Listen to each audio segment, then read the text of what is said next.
Ahojte, volám sa Jakub Štepán, mám 18 rokov a momentálne sa nachádzame na námestí SMP v Banskej Bystrici na Slovensku, námestí, ktoré mne sa osobne veľmi páči.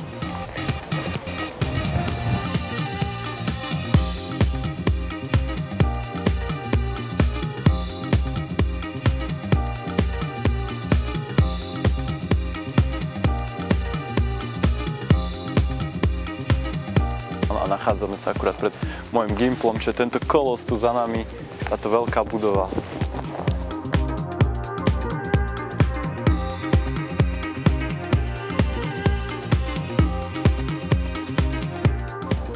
Som práve na bilingválnom štúdiu, 5. ročník, takže končím. Teraz je to francúzsko-slovenská sekcia, čiže niečo sa učíme po francúzsky, niečo po slovensky. Niektoré predmety, hlavne tie prírodovedné, sú vo francúzštine, ale také ako slovenčina to máme, to sme mali po slovensky. No, boli sme akurát na biológii. Pani profesorka bola veľmi ochotná, tak nám niečo ukázala z biológie a o imunitnom systéme sme sa bavili, takže bola to sranda celkom. Tak moje plány do budúcna, rozmýšľal som hlavne nad medicínou, tak niekde v bielom plášti budem behať možno ako doktor a pomáhať ľuďom. Myslím, že to je celkom dobrý nápad.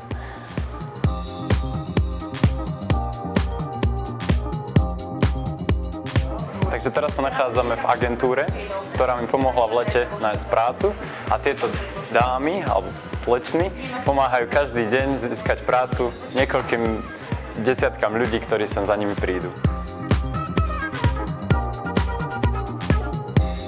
Momentálne nepracujem, nemám žiadnu prácu, pretože popri škole a ešte tréningoch by som to aj tak nestíhal.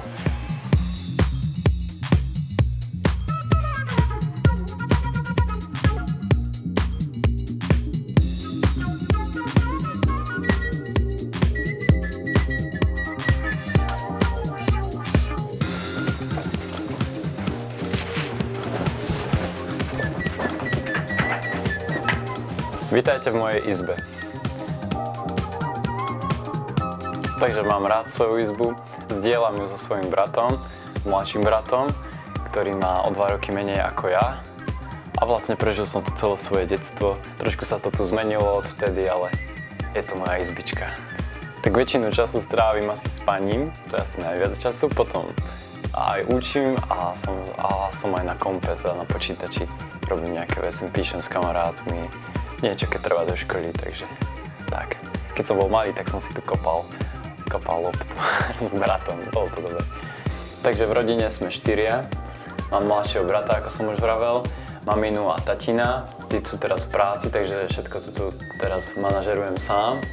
Toto je miesto, kde sa väčšinou v kuchyni, tu sa stretávame večer, aby sme sa spolu navečerali, pretože to je jediná taká príležitosť, kedy sa vlastne celá rodina stretneme, dáme dohromady a vlastne môžeme si niečo povedať, pretože celý deň sme rozlietaní niekde, či už mamina a ocino v práci a v škole na tréningu.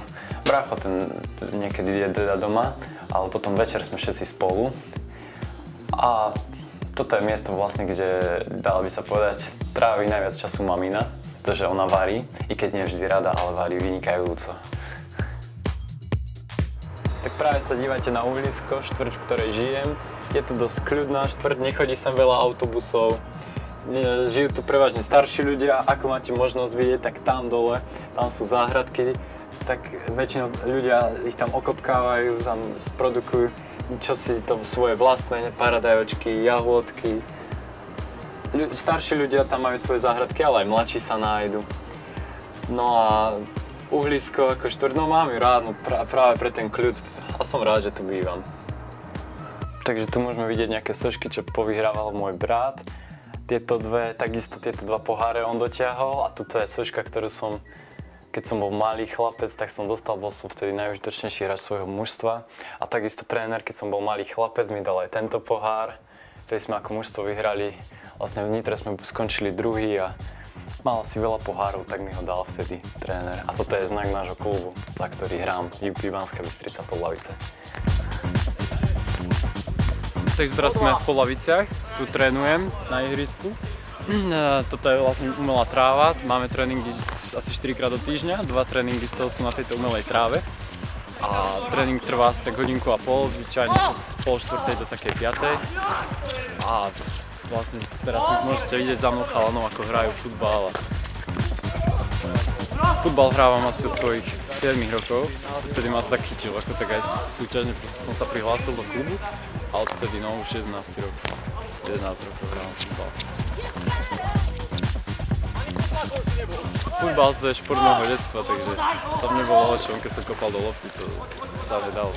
Takže som začal hrávať tak spontánne, taká... Riadne ho mám rád.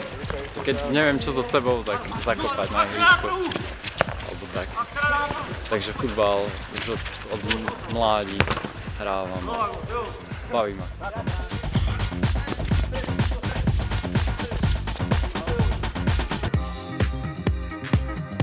Na Slovensku, tak ako bývam ja v byte, takže aj dosť iných ľudí v bytoch. A je to možno spôsobené aj tým, že keď tu bol bývalý režim, tak táto hromadná zástavba bola forma takého rýchleho zastrašenia ľudí, ktorí si nemohli nájsť nejaký ten domov. A toto bolo také dosť rýchle vyriešenie tohto ich problému. Čiže veľa ľudí na Slovensku môžete stretnúť a povedia vám, že bývajú v takých bytovkách, ako bývam ja, takých podobných. No a v budúcnosti, keby som chcel niekde bývať, tak by to možno bol tiež byt, lebo zase treba si povedať, že okolo domu je veľa roboty a zase ten byt, ten je predsa len tak trošku udržiavaný, netreba sa tam starať tak ako okolo toho domu, ale zase ani dom by mi neprekážal. Ale keď už, tak nejaký byt v nejakom centre mesta, ešte neviem presne kde. Čo bude v budúcnosti, to sa ešte uvidí.